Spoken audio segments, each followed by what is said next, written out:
Apoio financeiro, Prêmio Cultura na Palma da Mão, Programa Aldir Blanc Bahia, Secretaria de Cultura, Governo do Estado da Bahia, Secretaria Especial da Cultura, Ministério do Turismo e Governo Federal.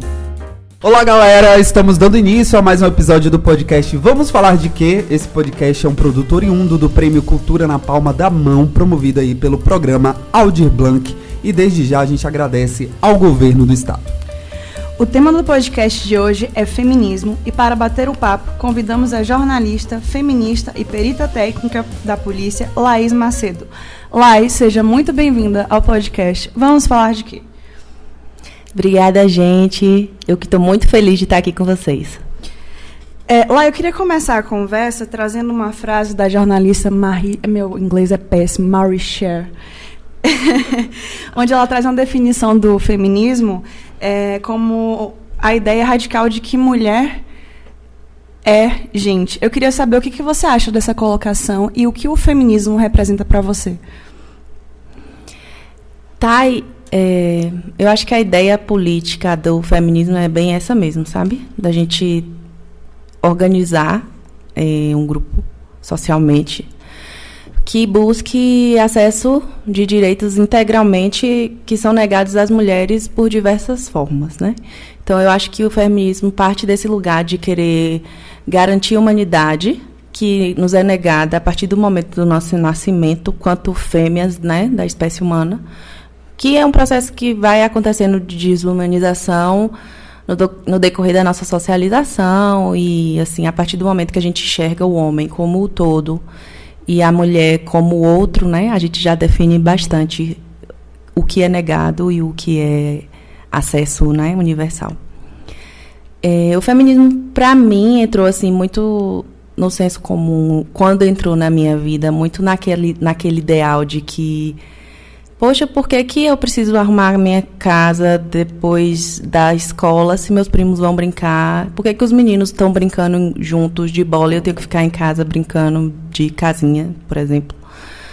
Eram uns questionamentos muito assim, pessoais, sabe? Da minha vivência, e aí eu comecei a me achar feminista por achar que questionar essas coisas já me levariam a esse lugar de luta, né? Assim, eu acho que é a porta inicial também para todo mundo, é se perceber, na verdade. E aí depois a gente vai estudando, vai puxando coisas e partindo dessa ideia do pessoal para o coletivo, né? O feminismo é um movimento político, então a gente não pode ter uma visão individual, não é a respeito de mim, é a respeito de nós, né?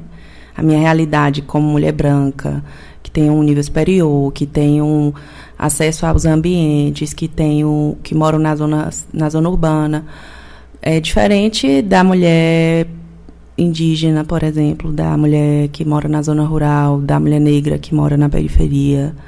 Então, assim, o feminismo que não olha para todas essas realidades, ele acaba se tornando só um produto que atende o status quo, né? Eu acho que é importante também a gente trazer um pouquinho, assim, para contextualizar, mais do contexto histórica, né? Do contexto histórico, assim. Como surgiu a primeira onda feminista? Assim, é uma pergunta muito legal, porque a gente tem uma visão, eu digo, a maior parte de nós, tem uma visão muito colonizadora ainda do feminismo, né? Então, até essa questão de dividir o feminismo em ondas, primeira onda, segunda onda, terceira onda, algumas acadêmicas já falam de uma quarta onda, ela passa a avaliar o processo que aconteceu aqui, né? Aqui no Ocidente, principalmente nos Estados Unidos e na Europa, né? Assim, as realidades das ondas que são estipuladas no meio acadêmico não atendem às realidades de vivência das mulheres que antes desses períodos, por exemplo, já se organizavam em grupos em busca de direitos. Não se atentam à realidade das mulheres latinas, não se atentam à realidade das mulheres africanas, asiáticas, né? Então, assim, historicamente, a gente usa ainda essa questão das ondas para poder se situar, mas é importante lembrar que as ondas, elas são definidas a partir dessa visão imperialista, né? Principalmente norte-americana. A primeira onda, se eu não me engano, a primeira onda ela é do século XIX, que foi quando as sufragistas começaram a se organizar pelo voto. Então, assim, as mulheres, principalmente as mulheres brancas de classe média, buscavam ocupar espaços que anteriormente eram restritos aos homens, né? E inclui-se nisso a questão do voto, a questão da participação da vida política. Mas, ainda assim, há essa questão do recorte racial e de classe nesse momento também, né? Porque a maior parte das mulheres que tinham condições de pleitear essas coisas eram mulheres que não tinham a vivência de trabalho, eram mulheres de classe média alta, algumas com acesso à educação, né? Então, assim, é preciso ter cautela nessa questão das ondas, porque ela não define ou não explica o surgimento do feminismo, né? Antes das ondas já haviam movimentos, já haviam grupos organizados, já haviam mulheres conscientes das opressões vividas a partir do gênero, né? É mais tipo um marco, assim. Isso, né? É mais para uma orientação temporal, né? Para a gente ter como definir uma questão mais histórica. Amiga, você falou sobre essa questão política e eu queria saber, assim, fazendo um paralelo, lógico, eu acho que até vou atropelar um pouquinho aqui a linha do tempo aqui das nossas perguntas, mas fazendo um paralelo com a política atual, assim, qual é essa relação, assim, que você acha, essa comparação, né, que você faz desse período que você falou, né, sobre as sufragistas, para a participação política da mulher hoje?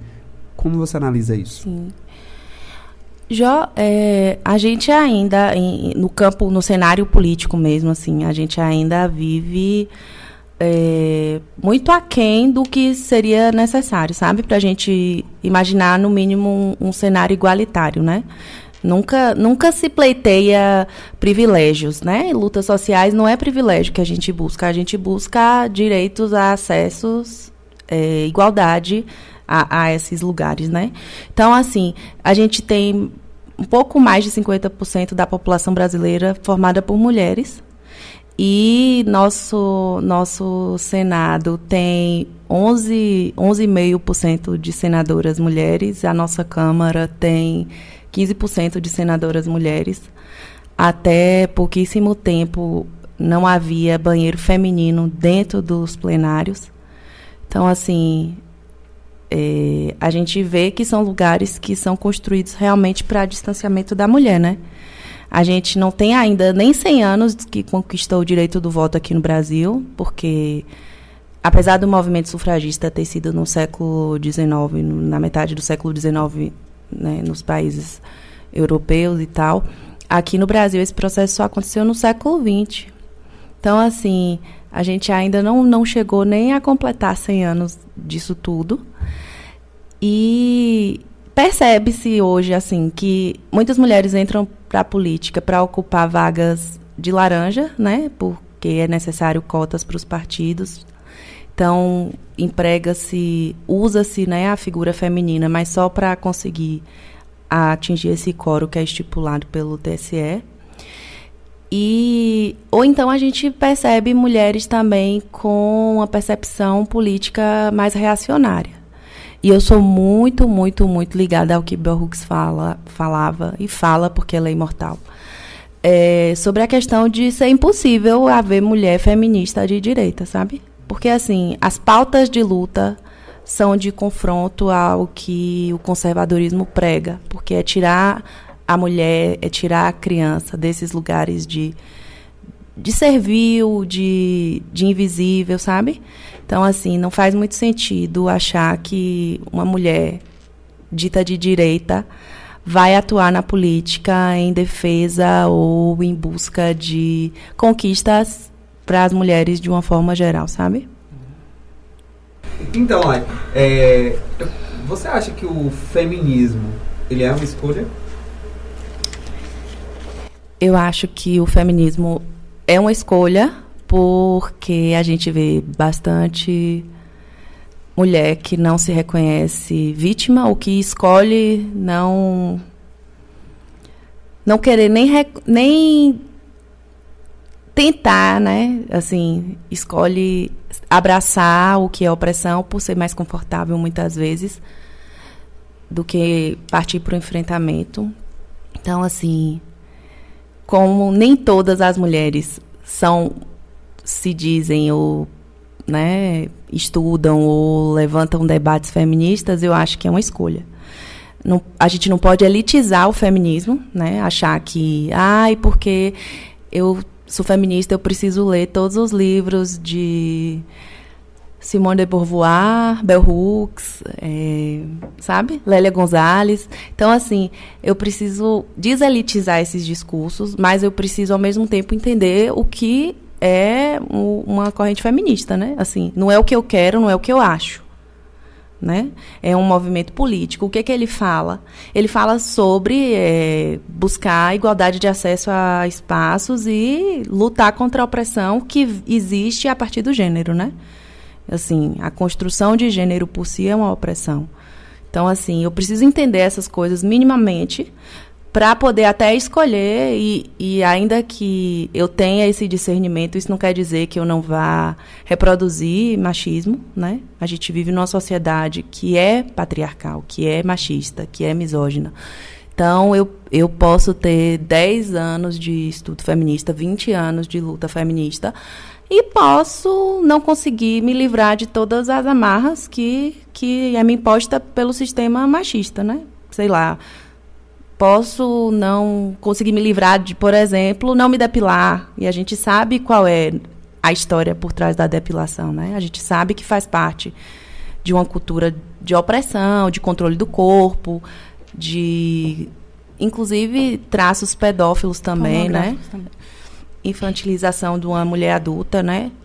O desprezo pela mulher adulta, pelo que é ser a fêmea adulta. Então, assim, eu não consigo, né, me livrar de tudo e vou ter os meus momentos de confronto pessoal com as pautas, mas a minha escolha é de sempre saber o que há por trás de cada discussão. Então, assim, eu posso, sei lá, não ter nunca coragem de fazer um aborto na minha vida, por valores religiosos, por exemplo, mas eu preciso entender que essa luta é válida, urgente, e que eu preciso lutar para que no Brasil ela avance, porque tem mulheres morrendo a cada dia, né, por conta de abortos clandestinos, porque quem não tem dinheiro para ir numa clínica ou procurar um médico que faça isso clandestinamente, recorre ao cabide, né, a vara de mamão, e morre, e deixa outros filhos, porque a maioria dos abortos é realizado por mulheres que já têm outros filhos, já têm uma família.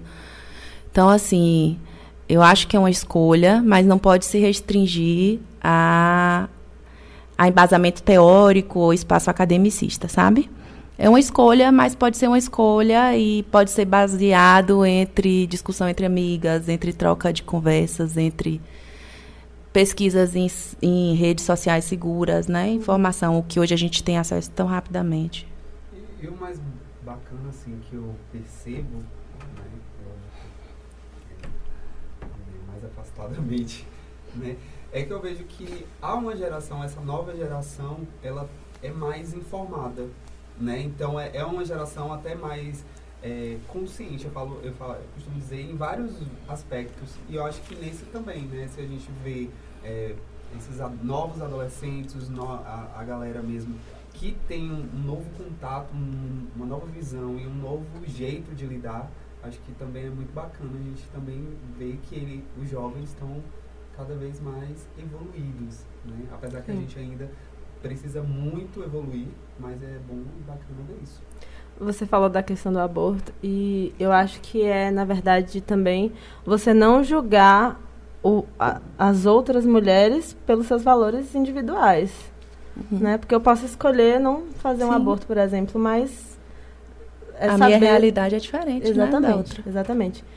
E da mesma forma que eu acredito que, assim, o feminismo é uma escolha, acho que existem também mulheres que são feministas e não sabem que são feministas. Sim. Gente, a gente tem exemplos, e eu acho que todo mundo tem uma avó que foi muito à frente do tempo, assim, na época.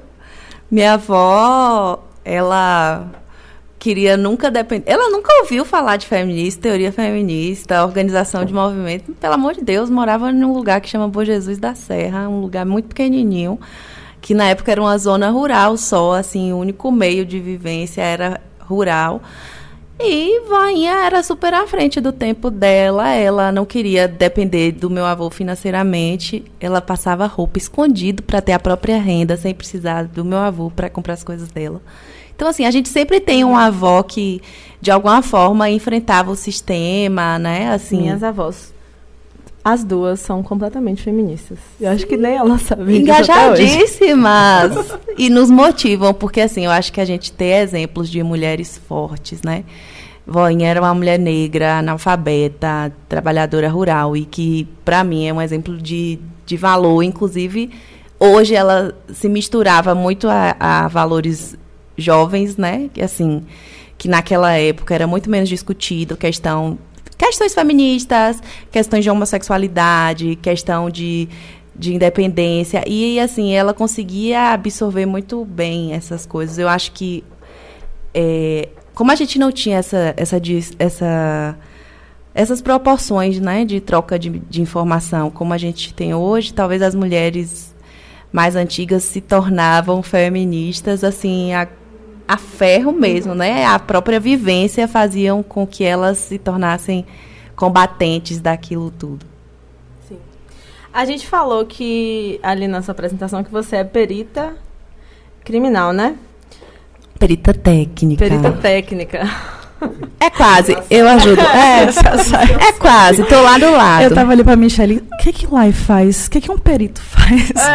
Eu queria que você falasse pra gente um pouco sobre a sua profissão e também como é ser uma mulher numa profissão que é majoritariamente machista. Masculina, né? Uhum.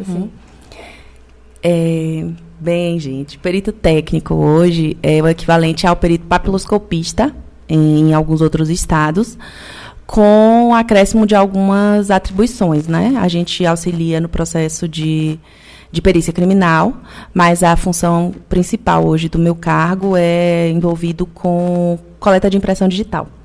Ou em cena de crime, ou no cadáver para identificação, ou na pessoa viva para fazer o RG. Então, assim, o foco a função principal da minha carreira hoje na polícia é ligado à papiloscopia, mas a gente também auxilia o perito criminal em cena de crime, e, quando necessário, auxilia o médico também na necrópsia.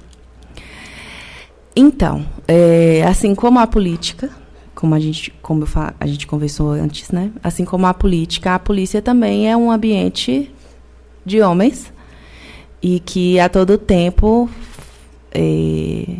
deixa claro que é um ambiente de homens, sabe? Assim, as minhas vivências nesses 5 anos, boa parte fala de enfrentamento, sabe?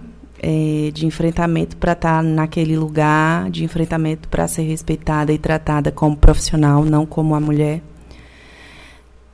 Por pessoas que trabalham comigo, por pessoas que eu atendo, né? E, assim, eu levo muito a minha luta feminista para dentro do meu trabalho.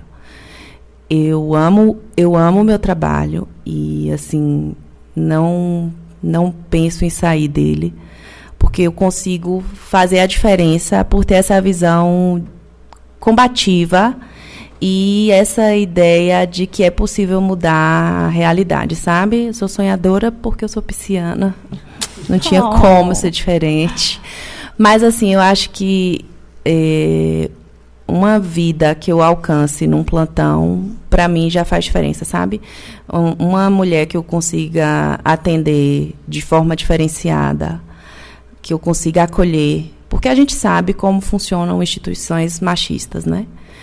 A polícia não é um ambiente pensado para a mulher, nem como estrutura e nem como corporação, né?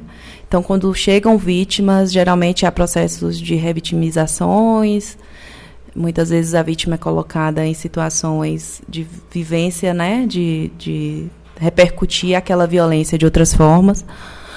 Mas eu acho que é um enfrentamento que eu quero levar por muito tempo ainda. E faço convites sempre para mulheres fantásticas que têm vontade de serviço público. Venham fazer a diferença, sabe? Nos espaços, seja política, seja na polícia. Realmente não é fácil, né? E olha que onde eu trabalho, somos mais ou menos 20 servidores. Só somos 3 mulheres.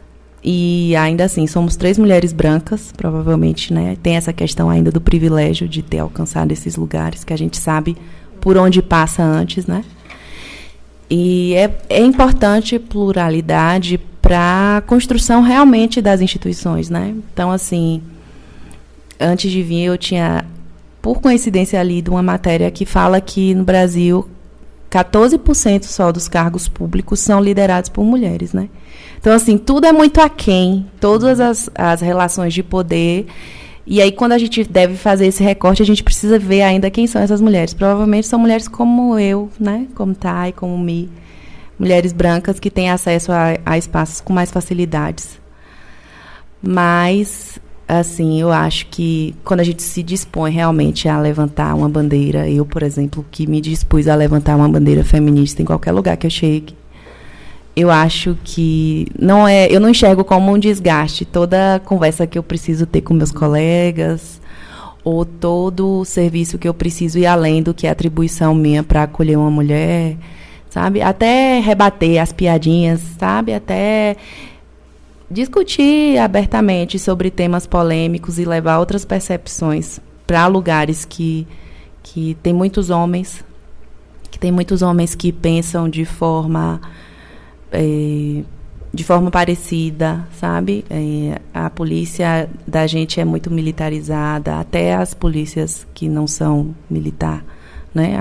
A questão da polícia técnica, a polícia civil, ainda tem muito essa visualização do macho, né? Espera-se muito do homem esse papel de macho agressivo que se impõe e tal. E que muitas vezes eu, como mulher, preciso assumir também, né? Ser a mulher que grita para ter respeito. Às vezes eu preciso gritar muito mais do que meus colegas, inclusive. Às vezes não, quase sempre. Mas, assim, de verdade, eu consigo também me realizar muito dentro da minha profissão. Lá você tem um Instagram hoje chamado Doce de Pimenta ou Doces de Pimenta? De Pimentas. @Doce de Pimentas. Quando surgiu esse interesse de abrir essa página para discutir esses temas, para ficar à frente, para debater e mostrar para as pessoas conteúdos desse... Tatá, quando eu passei no concurso, nos primeiros anos, eu me afastei de jornalismo, assim, fiquei muito focada em me capacitar. Comecei uma especialização em direito penal e criminologia. Então, eu fiquei muito focada na questão do meu trabalho atual, né? E aí, eu comecei a sentir falta de escrever, de produzir como jornalista. Ai, que barulho maravilhoso. E decidi, assim, criar um perfil, porque eu já tinha um blog na época da faculdade com esse mesmo nome. Era Blogspot, gente. Imagina se eu sou jovem. E aí eu falei, velho, eu vou começar a trazer produção de texto para cá, para o Instagram, porque é mais dinâmico, né? A gente produz mais rápido e é consumido por mais pessoas e tal. É maior o nível de alcance. E aí foi isso. Assim, era a minha ideia de não me afastar de jornalismo e dar voz a um movimento que, inclusive, eu estava me aprofundando ainda, sabe? Eu ainda estava meio absorvida, assim, com aquelas coisas. A primeira fase do feminismo que a gente fica encantada quando a gente descobre que a gente é um ser humano completo, inteiro. É a fase que vem antes da frustração, de você entender que a sociedade não te enxerga como um ser humano inteiro. Aí depois vem a raiva, vem a revolta, vem a vamos mudar tudo. Diária. Por aí. É complicado. Esses dias eu tava falando lá em casa, assim, aleatoriamente, aí do nada eu lembro de umas situações e começo a falar. André que sofre, cuidado. Mas do nada eu parei e falei, vai ser homem, é muito fácil. É muito fácil, velho. Né, Eu tô com uma expectativa. Não, é sério, é porque são situações, assim, que às vezes, acho que a maioria das pessoas nem percebe, mas são coisas simples, assim. Essa questão que você tava falando mesmo de quando que você... de quando era criança, que você chegava da escola e tinha que lavar a louça e seus primos não. Tipo, velho, eu cresci com isso, sabe? E assim, apesar de crescer com isso, eu sempre fui uma pessoa que sempre questionei muito. E aí, na hora de questionar, meus pais até sempre ficavam assim, tipo... Assim, meio que sem saber o que falar também, Não sabe? tem resposta lógica, gente. É tipo, você nasceu assim, com... E aí eu vi uma você vai situação fazer que eu isso. parei assim, eu fiquei assim... Cara, velho, ser homem é muito fácil. É muito fácil. E é seguro, né, amiga? Assim, no Brasil, é seguro você nascer homem. Sim. Porque, em relação a nascer mulher, viu, gente? Não tô sendo elitista e deixando de fazer recortes. É porque, assim, entre nascer homem e nascer mulher, algumas violências você nunca vai passar se você nascer homem. Sim. Alguns medos, por exemplo, de sair, ser estuprada, né? Um homem nunca vai pensar nisso. Quando ele precisa ir na farmácia, assim, sei lá, 7 horas da noite, ele vai porque ele precisa ir na farmácia. Uma mulher não vai, se não for uma rota extremamente segura para ela ir, né? Eu estava ouvindo um podcast hoje que estava falando exatamente sobre isso, da facilidade do homem, até de se relacionar. Por exemplo, Jobs pode baixar o Grindr e ali dar um match com a pessoa e ir sem medo para casa da pessoa e voltar tranquila. Pra gente já tem todo aquele questionamento, será que vai ser seguro? Puxar uma ficha será que vai toda, ser puxar uma ficha toda? ver referência, saber de quem é. Porque os números mostram realmente que a gente precisa temer, né? A gente tem o que temer. Nessa questão, né, sobre o papel do homem, eu queria saber e que você pudesse explicar pra gente, pra quem tá nos ouvindo e que é homem também, como que o homem ele pode ser, ele pode colaborar, seria a palavra? Sim, se Como aliar, se aliar né? ao Participar feminismo. do feminismo. Explica pra gente como pode ser e qual o termo correto de, né? Porque Sim, existem sim. pessoas que Não, que muito. Não nessa existe um questão. consenso em relação a isso. Questão. Eu tô mulher interrupting, não tô, já? Olha, não existe um consenso, né? Tem pesquisadoras e escritoras que consideram que homens podem sim ser chamados de feministas. E tem outras pessoas no movimento que acham que não tem como o homem ser feminista, né? Que o homem se torna aliado às pautas. Porque não existe o protagonismo do homem na luta. Não existe o protagonismo porque não existe a vivência como mulher, né? Então, assim, mas se o homem me disser, a não ser que ele queira saber mais que eu, aí sim a gente vai brigar. Mas se ele me disser que ele é feminista e ele realmente tem uma cabeça boa e ele é aliado eu não vou me incomodar, né? Essa vai ser a última questão sobre o que a gente vai discutir. Se ele realmente for um cara legal, né? Mas, assim, é importante não, é indispensável. A gente está falando de 50% da população do país, sabe? Se os homens virarem as costas para as pautas que a gente levanta, para as coisas que a gente discute, como a gente vai viver se a gente se relaciona, sabe? Se são os homens que ocupam os cargos de liderança, se são os homens que ditam as regras, como é que a gente vai se afastar, achar que é sei lá, um clubinho de escola que os meninos se afastam para um lado e as meninas para o outro. Se não houver essa comunhão, esse interesse dos homens em escutar mulheres, em ouvir vivências, em aprender, assim, não é exigir da mulher palestra, sabe? Assim, eu amo dialogar, então eu não tenho nenhum problema de conversar a respeito, eu gosto e tal. Mas pode ser cansativo também, né? Toda hora. Mas eu tem... posso ir. Eu quero isso. Você me explica isso? Igual o Rodrigo do Big Brother? Toda hora, eu posso falar isso, posso fazer isso. Também acho que também... Limites, né? Limites. E tem coisas que, assim, eu acho que tem coisas que são óbvias, né? Que não precisa você ficar perguntando, mas gente, também e o problema é que muitas vezes também não tem o start, né? Tipo assim, pro cara vai ser super natural ele chegar em casa e, tipo, a comida tá pronta. né? Se não houver alguém para instigar ele e provocar realmente. Tipo, pô, velho, a comida tá pronta, alguém fez, né? Quem foi? Geralmente é uma figura feminina, né? Até quando é no papel pago, né? No trabalho de empregada doméstica, geralmente é uma mulher. Então, assim, se não houvesse start por essas questões serem sempre, tipo assim, sempre foram assim, o cara, eu acho que o homem sozinho, ele dificilmente vai ter percepção das coisas. Até porque é confortável, né? É, claro, né, gente? Então, eu acho que a gente precisa desses aliadinhos, sim, dispostos de verdade. Não é para se tornar um esquerdomacho que veste aquele personagemzinho de desconstruidão, mais feminista do que eu, só mamãe. Porque esses também são algozes terríveis, né?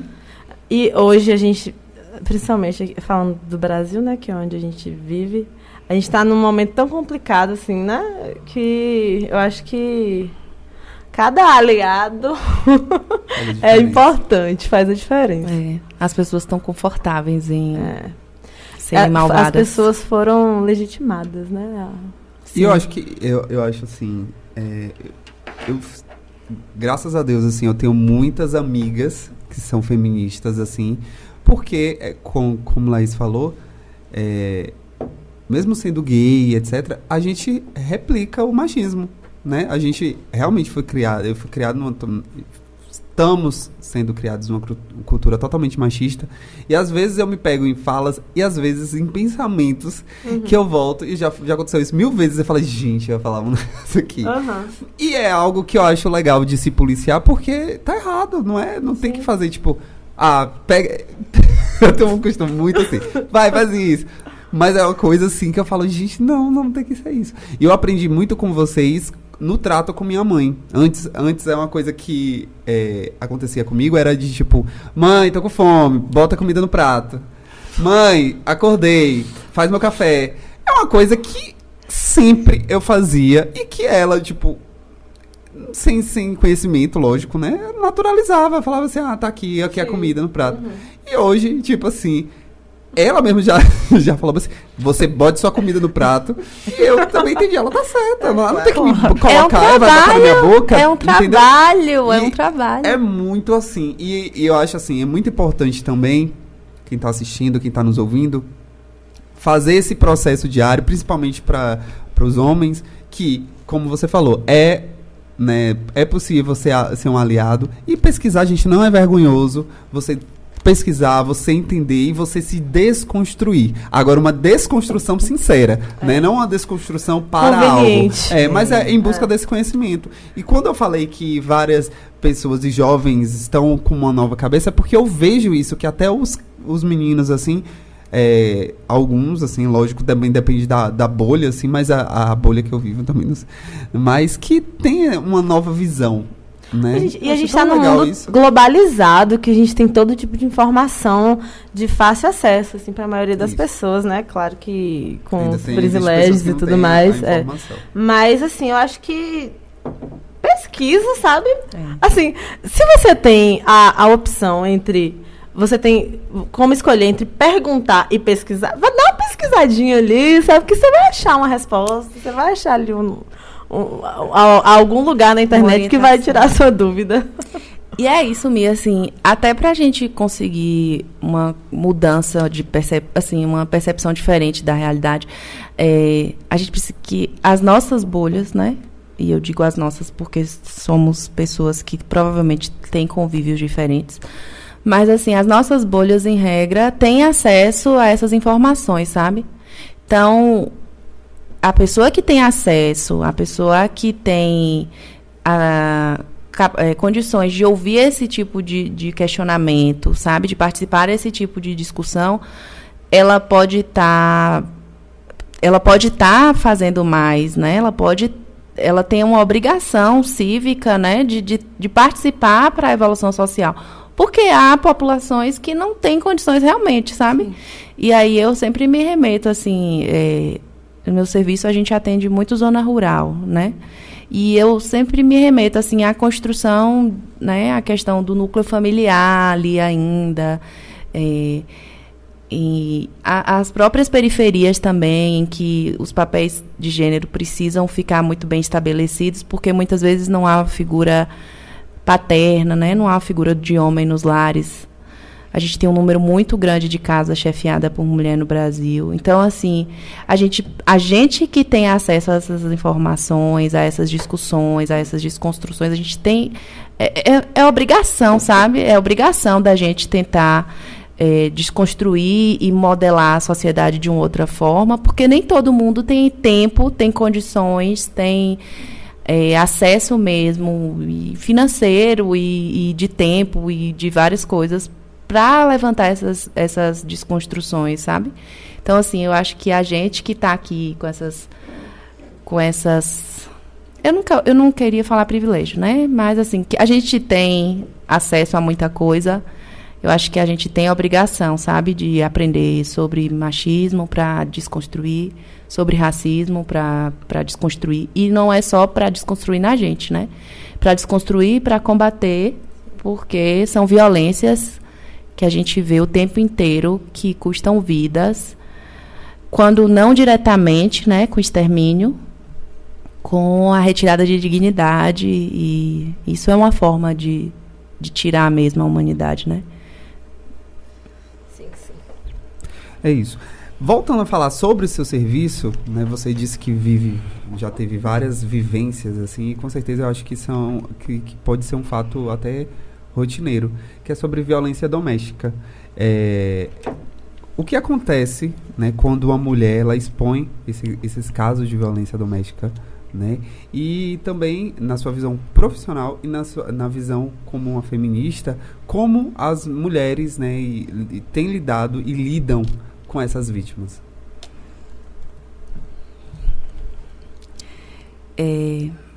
Eu acho que assim o ponto principal na questão da violência de gênero é o acolhimento, sabe? Tudo na nossa sociedade é moldado para duvidar da vítima de violência de gênero ou para minimizar os efeitos daquela violência, sabe?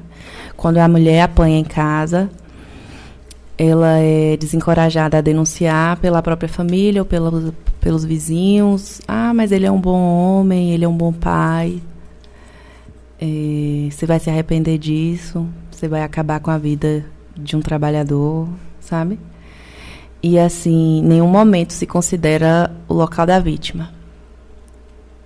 A gente é violada o tempo inteiro. E a gente, eu digo 100% de nós, mulheres, sem medo de errar, sabe? A gente tem as nossas vivências atravessadas por violência desde muito cedo. Por invasão dos nossos corpos, sabe? Desde muito cedo. E, às vezes, a gente naturaliza até porque é uma coisa que a gente lida desde de pequena, né?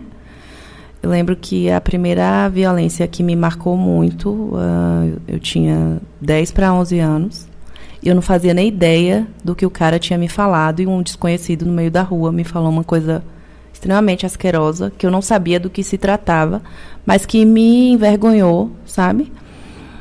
E eu não quis falar para ninguém porque, sei lá, eu era uma criança, talvez achei que por ele ser um adulto ele tivesse mais razão. E a gente, mulher, tem essa socialização realmente para se preocupar menos com a gente, né? Com os nossos sentimentos, com as nossas vivências. E quanto à violência doméstica, especificamente, os números são gritantes, né? Assim, o Brasil tem 4 feminicídios por dia registrado, né? Isso quer dizer, assim, que está excluindo a maioria, provavelmente, dos casos, porque toda violência de gênero, em regra, é subnotificada. Então, muitos feminicídios não são nem investigados como feminicídios, né? Porque, para ser enquadrado como feminicídio, aí vem a parte, né, legal, precisa que haja relação com a situação do sexo, né? Uhum. Tem que ser por razão de gênero. Então, a fêmea foi assassinada por desprezo do macho ou de outra fêmea, mas em relação a... precisa essa ligação com o gênero feminino. a gente a todo tempo atende agressão física, mas, assim, por exemplo, na cidade que eu trabalho, eu sei, principalmente por não haver uma delegacia especializada da mulher,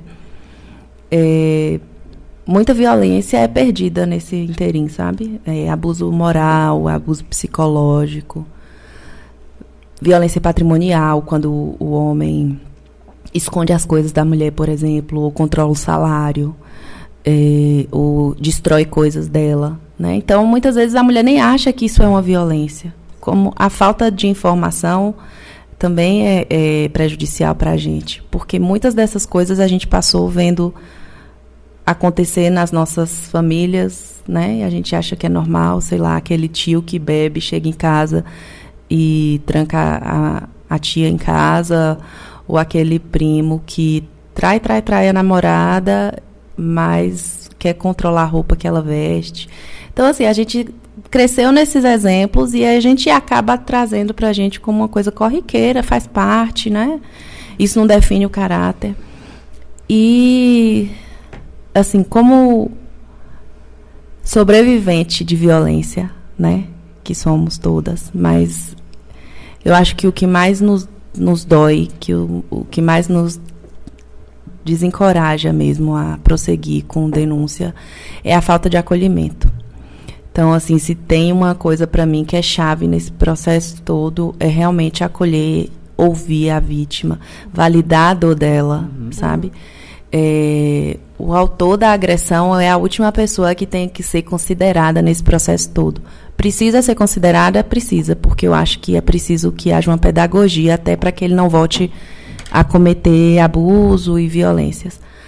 Mas, assim, inicialmente eu acho que toda a atenção e acolhimento tem que ser dada à mulher. Tem uma coisa que me irrita de vez em quando, que vira e mexe, eu sempre vejo alguém postando coisas, falando inverdades, né? A respeito de denúncias falsas, né? Mas tem muita denúncia falsa de violência sexual, de violência... Velho, não tem muita denúncia falsa. Não existe muita denúncia falsa. Você sabe de um caso ou de outro. E ninguém vai querer se expor, sabe?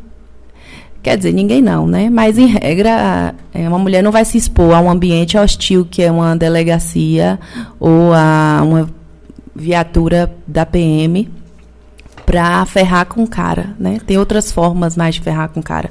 Então, assim, esse tipo de discurso até é mais uma afronta, sabe? É mais um desencorajamento. Porque afasta as mulheres mesmo, né? Tipo assim, se eu fizer a denúncia e eu for taxada de mentirosa. Geralmente são violências muito íntimas, né? Então, assim, acontece no ambiente de casa, no ambiente de trabalho, não tem testemunha. Então, vai ser uma palavra de uma pessoa violada, que já é vista, né? Já é vista como ser, como a gente falou no começo, já é vista como outro desde o início, já é negada a humanidade desde o início.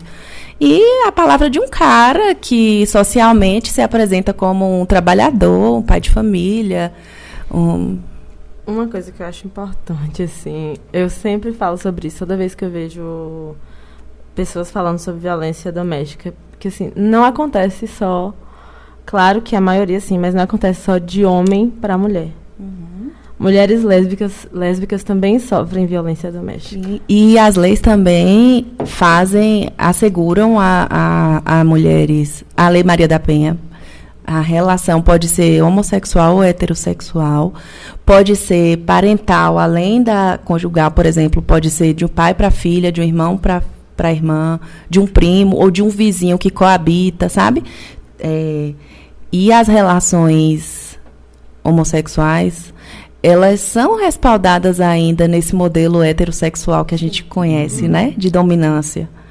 Então, a gente ainda tem muito chão a evoluir, sabe? A mudar mesmo, assim, essa visão de que a mulher precisa ser dominada e de que, né? E às vezes até, assim, voltando aqui para o assunto de mulheres lésbicas ou bissexuais, enfim, acaba que até nessa formatação de relacionamento acontece de ter aquele resquício hétero, né? que tem uma mulher que assume o papel do homem, e aí tem a mulher que já é vista mais como... A gente espera, né, que num casal haja o dominado e a dominada. E é resquício total da heterossexualidade. Sim. Do homem mandar na mulher. Uhum. Lai, mudando um pouquinho de assunto, o que é a essência feminina e como isso influencia na padronização da mulher?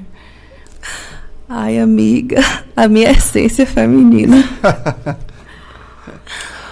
Então, a essência feminina, e eu vou falar da minha visão, não é global, não é geral, não é única, mas assim, a essência feminina para mim é mais uma ferramenta de controle do patriarcado, sabe? Porque o que a feminilidade impõe à mulher, né? A nascida fêmea? Impõe, desde o início, o controle na aparência, ocupação desse lugar servil, refreia a vida sexual a maior parte das vezes, né? A gente precisa fazer os recortes de raça aí, mas em regra espera-se que a mulher seja mais contida sexualmente do que o homem, que tenha esse lado domesticado, e realmente é um lado domesticado, sabe? A gente quer aprisionar a mulher no ambiente doméstico para que ela não ocupe os lugares de liderança. Então, assim, a feminilidade é só uma forma de controle, né? Porque é você ser vaidosa e você usar salto alto e roupas justas. Você gasta mais. Você ganha menos e gasta mais, gasta porque você mais precisa. Gilete rosa, porque tem a taxa rosa, inclusive. A taxa rosa. Você precisa fazer as unhas. Gente, o que a gente gasta de... Eu não vou nem falar de salão, porque eu não vou em salão. Mas, tipo assim, o que a gente gasta comprando esmalte, Joabson gasta comprando cerveja. Então, assim, quem tá vivendo melhor... Tem a questão que eu gasto comprando esmalte, eu gasto comprando cerveja. E aí daí, se a gente ganha menos, precisa comprar o esmalte e a cerveja. Sabe? E é também uma imposição, né? Porque a mulher numa entrevista de emprego, ela precisa estar bem arrumada, bem vestida. O homem já não tem tanto essa questão. Então, além de ganhar menos, a gente acaba se condicionando a gastar muito mais por questões que não são reais, sabe? A feminilidade levanta uma construção de um ser que é impossível, sabe? Esse ser contido. Quando a gente fala em feminilidade, a gente pensa em uma coisa delicada, tipo assim, uma criança eternamente, a mulher ocupando aquele lugar eternamente infantilizado, ou até, assim, e aí é preciso dizer, a mulher branca, em regra, né? Porque a mulher negra, desde sempre, ela é animalizada, né? Ou para o serviço pesado, ou para a sexualização, pela sexualização. Então, assim, quando a gente fala da feminilidade, vai sempre para esse lugar de contida, de domada, de controlada, de esculpida, né? Os corpos femininos que são feminilizados. Gente, bora picar cirurgia, picar veneno no corpo aí, tacar silicone, que a gente está descobrindo aí que está causando 1000 doenças depois, bora arrancar a costela, bora tacar laser no seu corpo para tirar seus pelos, bora gastar R$1.000 numa bolsa, porque, sei lá, umas coisas assim que não são, né, não fazem. Eu vi uma tirinha essa semana na internet, que era assim, um cara todo peludo, barrigudo, e falando pra mulher, vai se depilar. Tipo, é sobre isso. Meu Deus. A feminilidade. E assim, é diferente, né, Mi? É até diferente. Por exemplo, quando a gente fala, mas homem também se depila. Mas homem não tem a obrigação de se depilar. Se o meu sovaco tiver pelo e o de Joabson tiver pelo, as pessoas vão olhar pra mim com nojo. Pois é, o meu também. As pessoas vão me olhar com nojo e pra Joabson, não. Então, ele não tem aquela obrigação social de não ter pelo no corpo dele, sabe? Sim. Ele não é visto com desprezo ou com desdém. E é uma coisa tão imposta a gente desde cedo que mesmo hoje, eu falo até por mim, eu tendo uma noção disso tudo, eu ainda me olho de uma forma, poxa, eu preciso me depilar. Mesmo tendo essa consciência, assim, sabe? É, assim, né, a gente falando dessa questão de eu tenho pelos, eu não tenho pelos, eu faço o que eu quiser da minha vida e tudo bem. Nós somos mulheres livres, né? Pelo menos a gente busca essa liberdade, né? Você acha, assim, que quais são os problemas encontrados por essas mulheres livres hoje, assim, na sociedade? Uma mulher lai. Uma mulher lai, assim, maravilhosa. Primeiramente, depois de fora Temer, né? Primeiramente... Fora Bolsonaro. Primeiramente, não tem como a gente ser livre numa sociedade que é patriarcal. Sim. Sabe? Essa a gente busca, né? Porque, assim, o meu corpo não vai me pertencer. Eu posso, por exemplo, postar uma foto sensual e, se ela atender às expectativas fetichistas do homem, ela vai ser aplaudida. Mas se eu sou uma mulher fora do padrão e posto uma foto sensual, eu não vou ter essa liberdade da mesma forma, sabe? Porque eu não vou estar atendendo esse lugar de fetichização do corpo. Hoje eu vi um post no Instagram a respeito da laqueadura, que ainda é surreal. A gente está em 2022 e a mulher só consegue fazer um procedimento pago ou pelo SUS ou de qualquer outra forma, um procedimento de laqueadura, se houver autorização do marido, sabe? Então, assim, a gente está falando de 2022, do meu corpo, que não é meu. Então, até que ponto eu sou livre, né? Num país em que nem se discute mais aborto, que retrocede, a gente vê aí crianças sendo coagidas a manterem gestações por líderes políticos. Então, assim, é muito ilusório achar que há liberdade, até para mim, que sou afrontosa, até para a gente, né? Somos todas, bastantes. Mas a gente vai sempre se bater no macro, né? É aquilo do coletivo. Então, coletivamente, eu ainda vou estar como estatística, né, de agressão. Eu não vou ter a mesma liberdade de transitar nos lugares por aquela questão que a gente falou mais cedo, né, da questão, por exemplo, do medo de um estupro. Eu sei que eu não vou ter a mesma ascensão na minha carreira pelas coisas que a gente falou aqui também, né, a quantidade de mulheres que ocupam cargo de liderança, porque a maternidade vai ser imposta para mim como um fardo, a gente não enxerga a maternidade como uma questão social, né?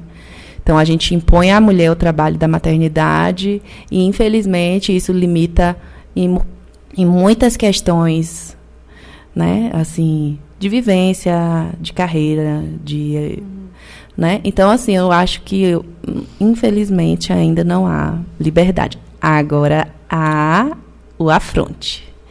Esse aí, amigas, a gente pode tomar posse e partir para o abraço.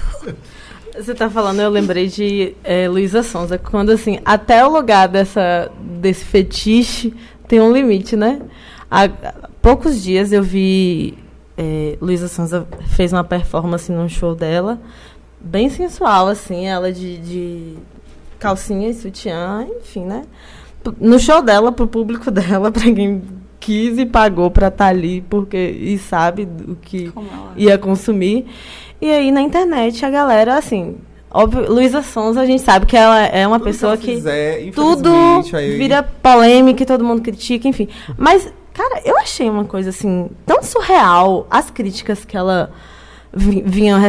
Dificilmente eu me posiciono, assim, na internet sobre essas coisas, mas foi uma coisa tão surreal que eu falei lá no Twitter que... Velho, a galera, tipo, eu acho que ela passou do ponto, acho que ela perdeu o ponto do profissionalismo, sabe? Umas coisas assim que, tipo, e ela é uma mulher que ela é padrão, ela é branca, ela tem aquele corpo que a maioria deseja, e ainda assim foi julgada. Muito. A Maria também, do Big Brother, né? Tipo, é uma mulher... na medida do possível, livre, bissexual, sim, que fala abertamente, quero transar, que chegou para um cara em rede nacional e falou, eu quero transar com você. E isso assusta tanto, né? De uma forma que, se fosse um cara falando com a mulher, não geraria tanto uma discussão. Eu vi até que o pai dela postou, minha filha é uma mulher livre, sim, e sempre foi assim, tá tudo saiu bem. Que ela fazia... Ela tem um canal, não sei se chama canal, naquele site de que as pessoas... OnlyFans. No OnlyFans. E aí perguntaram pro pai dela o que ele achava. Ele falou que ele não achava nada, que ela... É dona do corpo, Ela faz o que quiser. Eu vejo muito isso e identifico esse machismo quando, dentro de um reality show, um rapaz, não precisa citar nomes, que eu não quero dar fama pra ele, né, traiu a esposa 16 vezes, que também não quero dar um pouco de biscoito pra ela. Ninguém ela sabe quem é. Viu? Né, e por causa de uma resenha de pão, taranã, ele é ótimo, ele é fofo, ele é incrível. Ele mudou. Fado sensato. E Luísa Sonza, que não traiu o Whindersson. Ela traiu, ela é isso, vagabunda ela é puta, interesseira. Puta vagabunda interesseira. Então, O linchamento, né? É discrepante, assim, esse linchamento que há na internet. E com Maria a mesma coisa, né? Por conta dessa independência dela ser...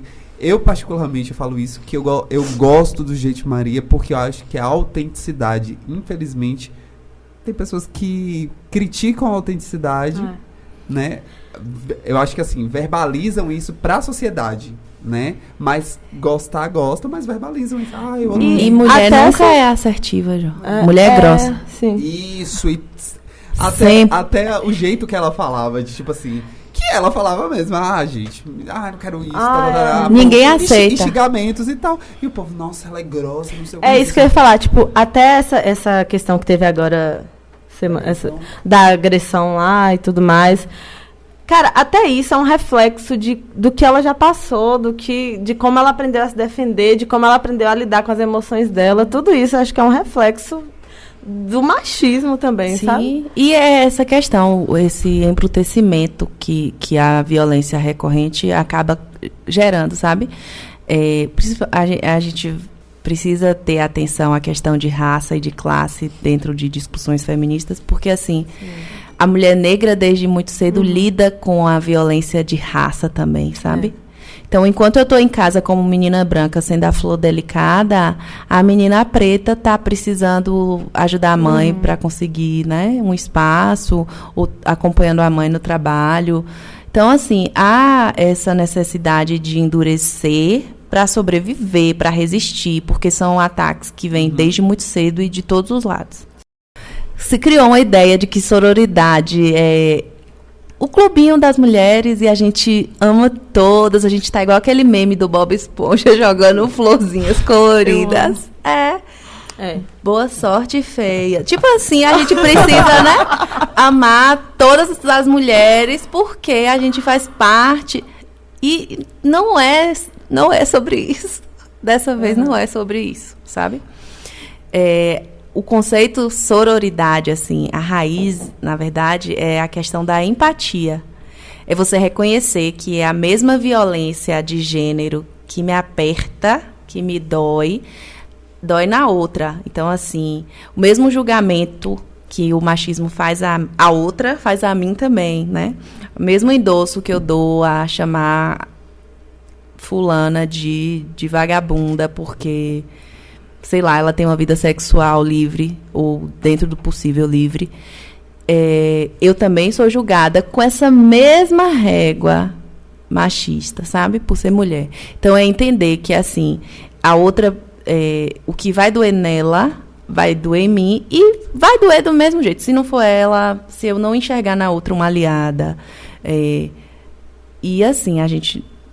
tem a visão geral, né, de que somos aliadas nessa busca, mas é o que eu falei, individualmente nem todas, mas nem todas. Nem todas. Porque tem mulheres que realmente fazem questão de serem bem, não sei quais termos pode usar. Tensas.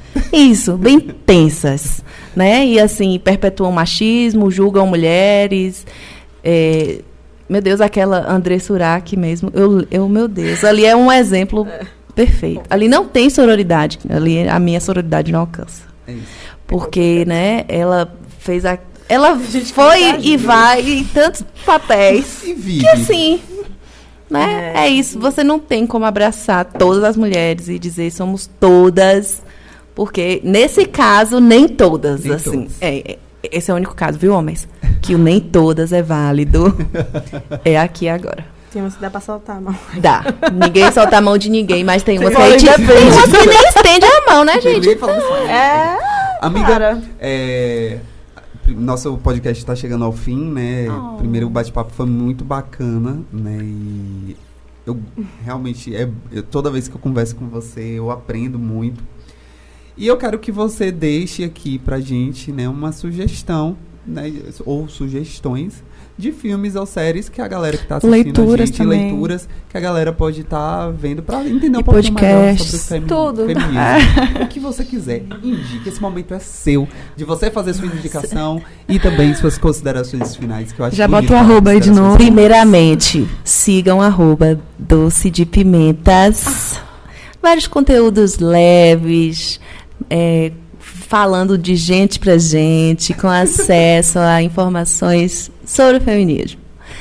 Segundamente, nossa, hoje eu tô muitos advérbios, né? Mas, assim, um livro que, pra mim, foi um divisorzão de água. Na verdade, foram 2 livros, mas o mais fácil, assim, o que é melhor começar é O Feminismo é para Todo Mundo, de Bell Hooks. Eu tô lendo ainda. Por favor, façam isso. Façam Muito isso por vocês, porque realmente é fundamental essa leitura. O Segundo Sexo, de Simone de Beauvoir, eu quis começar por ele, mas é um livro muito extenso, eu já parei 2 vezes até conseguir terminar. Então, assim, vou deixar Bell Hooks como sugestão de leitura. Como série, eu gosto muito daquela série Made, é Made que fala? Uhum. Porque ela fala de diversas formas de violência, né? Apesar da protagonista ser branca, ela consegue fazer umas ligações assim de violência psicológica, de questões que a gente naturaliza mesmo e não percebe o quanto é violento, né? Da violência doméstica não ser só o murro, né? Passar por outros lugares antes.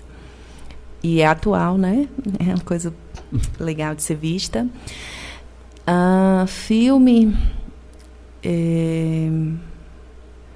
Ai, gente, de filme eu sou muito universo Marvel, assim, não tenho nenhum. Capitã Marvel. Minha carteirinha feminista sendo tomada agora. Mas eu gosto de filmes baseados em fatos reais, então a minha sugestão é essa: procurem filmes com histórias inspiradoras de mulheres baseadas em fatos reais, né? E, no mais é isso, não esqueçam de seguir no Instagram, se vocês gostaram dessa conversa. @Doce de Pimentas. Com S. Pimentas. Com S no final. Lai, muito obrigado, foi um prazerzaço. Minhas companheiras também de podcast também, né? Lembrando que ainda temos alguns episódios ainda. Mais 2 episódios pra gente ainda finalizar essa primeira temporada do podcast Vamos Falar de Quê? E agradecer novamente, né, e redundantemente a nossa entrevistada. Muito obrigado mesmo por tirar nossas dúvidas, por esclarecer muita coisa que eu acho que quem está nos ouvindo e quem está nos assistindo também tinha essas dúvidas, e de um jeito claro, né, num jeito não tão acadêmico, né, algo que é um papo, que é essa a proposta do podcast Vamos Falar de Quê?